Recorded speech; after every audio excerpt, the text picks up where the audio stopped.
Hey, what's going on? I'm Matt O'Leary back with another video, and today I am going to be doing something a little bit different. So more evergreen content, not anything pressing news, but something that I wanted to talk about. Maybe I'll work in more evergreen and ranking kind of stuff, but I'll be talking about the top 10 quarterbacks in franchise history. Before I get started, I'm Matt O'Leary. You can follow me on social media at Matt O'Leary NY. If you haven't already subscribed to the podcast, and you can check out the merch store link in the description below. So unfortunately, the Jets are not known for their quarterback prowess. This top 10 list is kind of sad when you realize when I go through it and the kind of numbers that each one of these guys put up. But this is my top 10. Let me know what your top 10 is in the comments below. And without further ado, let's jump right into it. So coming in at number 10, Brett Favre. From a talent perspective, he is one of the more talented quarterbacks in New York Jets history, and he's not a Jets legend. He's an NFL legend who played for the Jets for 1 year. In that season, he had 22 passing touchdowns, 22 interceptions, and 3,472 yards. He started out 8-3. Things were looking up, and then he played hurt down the stretch, threw 1 billion interceptions, and the Jets missed the playoffs. So, not great. Still good enough to make the top 10. If he doesn't get hurt, the Jets probably make the playoffs in 2008 and don't fire Eric Mangini. So, 2008 was weird. It started out great and then ended awful. Coming in at number 9 is Boomer Esiason. His best year with the Jets was 1993. He had a 60.9 completion percentage, 16 passing touchdowns to 11 interceptions, an 84.5 rating, and he was a Pro Bowler that year. Over 3 years, he had a 78.2 rating, 49 touchdowns to 39 interceptions in 43 games. He played on a bunch of awful teams, though. That was his issue. On the early to mid-90s, the Jets were really bad. And he went as a starter 15-27. Again, similar to Brett Favre on this list, did more in the NFL before coming to the New York Jets. Was okay with the Jets, but not good enough to rank higher on their all-time quarterback list. Coming in at number 8, the current quarterback, Sam Darnold. Yes, he has left a lot to be desired. At this point, the Jets are probably going to move on from him after 3 years. Most likely, he can come back, but as of right now, he's still good enough to be in the top 10. That's how bad this list is.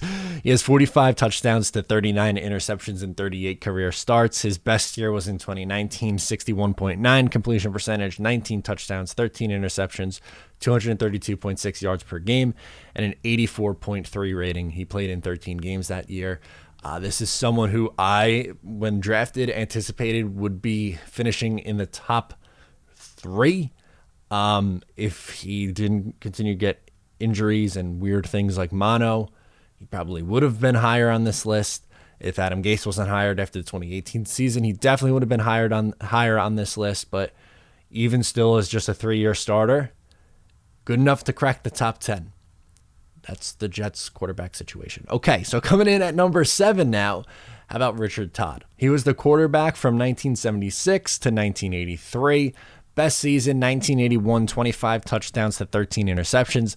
Threw for 3,231 yards that year as well. 110 touchdowns to 138 interceptions in his Jets career.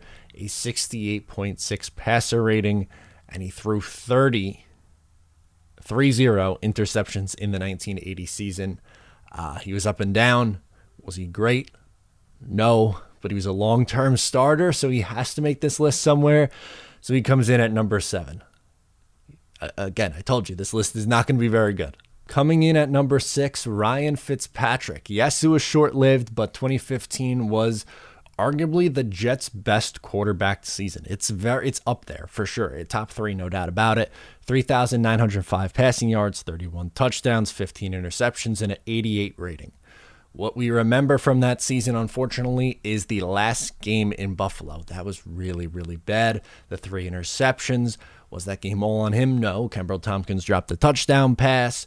They ran Chris Ivory 6 times in that game for some reason in the cold wind and snow-ish, inclement weather in Buffalo in Week 17. And in 2016, he had 12 touchdowns to 17 interceptions in 11 starts. Brutally bad in 2016. solid in 2015, good enough to be number 6 on the list. If he put up back-to-back seasons like in 2015 and 2016, he's probably higher on this list. But yeah, coming in at number 5, rocking his jersey, Mark Sanchez. His best year was in the 2011 season when he had 3,474 passing yards, 26 touchdowns, added 4 rushing touchdowns on top of that for 30 total touchdowns, 18 interceptions, and a 78.2 rating. He was 33-29 as a starter, 68 touchdowns to 69 interceptions in 62 games. Going to be remembered for the 2009 and 2010 playoff run. Yes, that team had a really good running game and a phenomenal defense, but still, he beat Carson Palmer, Phillip Rivers, Peyton Manning, Tom Brady, all in road playoff games. There were moments in the playoffs, especially where he was outplaying some of those guys. He played his best in the playoffs. It was a lot of ups and downs. There's no denying that, and there was a reason why things didn't work out. He unfortunately could not take the next step. The Jets didn't do him any favors by taking away a bunch of his weapons after the 2010 season, going to Plaxico Burress in 2011, Derek Mason instead of Jericho Cotchery. They didn't re-sign Dustin Keller. There's a lot of reasons why it didn't work out. Part of it's on Sanchez. Part of it is on the Jets in my eyes too. And also Brian Schottenheimer was his offensive coordinator. So there's a lot going up against him.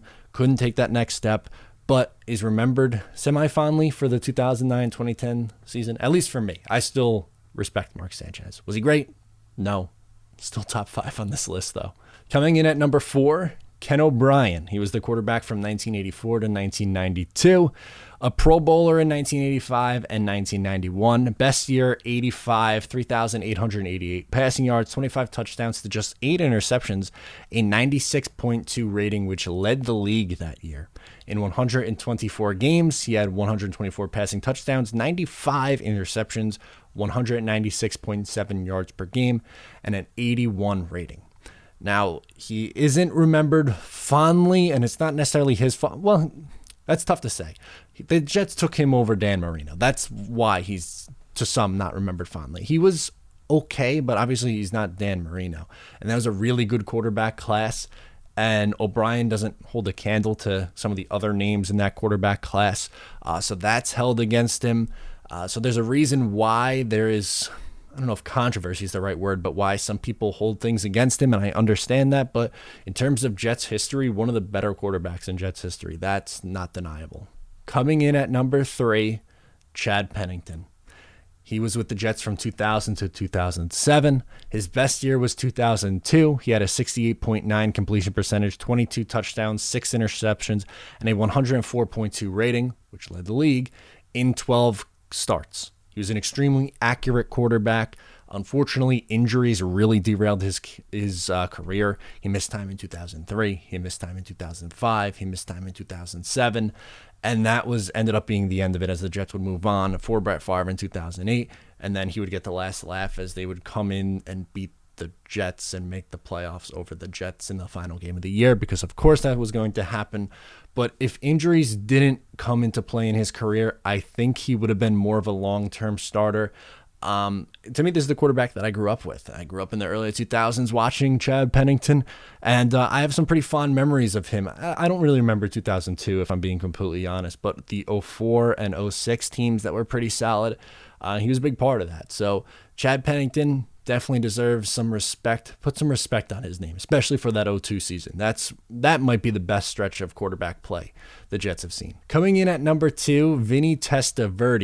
His best year was 1998, had 29 touchdowns to 7 interceptions, 232.6 yards per game passing in 13 starts. He was 12-1 as a starter, by the way, and he was a Pro Bowler that year. He was excellent. The Jets were excellent, and in 7 seasons with the New York Jets, he had 61 starts, a 59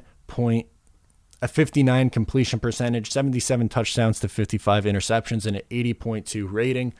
Really, his best year was in 98. There were times, he would miss the entire 99 season, and due to that injury in game 1 of the season, the Jets, it derailed from there. But he was okay in 2000, 2001, and then the Jets were kind of transitioning over to Chad Pennington at that point. They actually brought him back in 2005, pretty much off the couch to play quarterback when Chad Pennington went down. Unfortunately, that's the Vinny Testa that I remember. He was pretty much done at that point in his career. But in the late 90s and the early 2000s, he was a solid option for the New York Jets at the quarterback. He was a journeyman for sure, not a franchise quarterback, but number 2 on this list nonetheless. Coming in at number 1, the obvious Joe Namath. 1965 to 1976, he was the starter. He was a 5-time Pro Bowler and 1-time All-Pro with the Jets. He led the league in passing yards 3 times when he was the Jets quarterback. In 1967, probably his best year with the New York Jets, he threw for 4,000 yards. To put that in perspective, the next closest threw for 3,300 yards. So he was ahead of his time, which you got to give him credit for. Yes, some of the stats weren't great when you look at it in today's game. It's very tough to compare eras. That has to be considered when you are looking at today's game versus back then. In his career, he ended up throwing for more interceptions than touchdown passes. But again, 60s, early 70s, completely different era. And he won Super Bowl III. The guarantee, all that stuff, he has to be number 1 on this list. There is no one else. Everyone from 2 to 10 that I listed. And until the Jets find that next quarterback, it's all going to come down to Joe Namath. That is their one true franchise quarterback in team history. They haven't had a true franchise quarterback since Ken O'Brien, borderline, Chad Pennington, borderline, Vinny, journeyman, Ryan Fitzpatrick, journeyman. We thought Sam Darnold and Mark Sanchez could be that guy, but not enough, unfortunately, early in their career, and some things were on them and other things were on the franchise, but this is my list. Let me know again what your list is from 10 all the way up to 1. Get at me on social media. Subscribe if you're new. Hopefully this list can be updated because it's really painful that some of these names are on this list. But that's going to do it for me for now. I'll talk to you next time.